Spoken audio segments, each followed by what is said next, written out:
তোমার সাইকেলে ক্রিং ক্রিং আওয়াজ শুনলে আমি বুঝে যাই আমার লেগে কিছু না কিছু আছে। তুমি তো আমার কাবলিওয়ালা।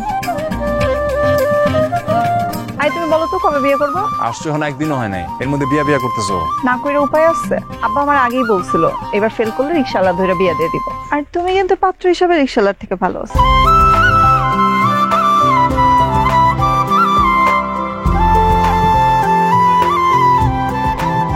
তুমি এসে আব্বার সাথে আমাদের বিয়ের ব্যাপারে কথা বলো। এরপর হয়তো আমি দেখবো যে আমার নাতি পুতিরা ওই কাগজের ঠোঙ্গা নিয়ে খেলতেছে। ঠোঙ্গা বেসে কিন্তু রিয়াজ ভাই পড়ালেখাটা চালাই গেছে। আজকে Bangladesh fire service and civil ডিফেন্সের একজন গর্বিত সদস্য। দেশের সব ধরনের বিপদে সবার আগে ঢাল হয়ে দাঁড়ায় তারা।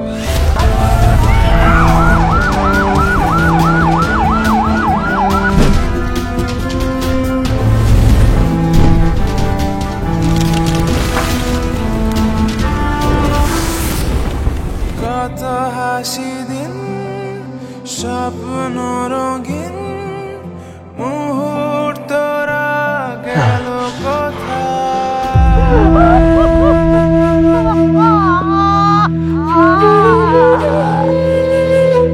এই এক জীবনে আমার আর তোমার এক হওয়াটা লেখা ছিল না।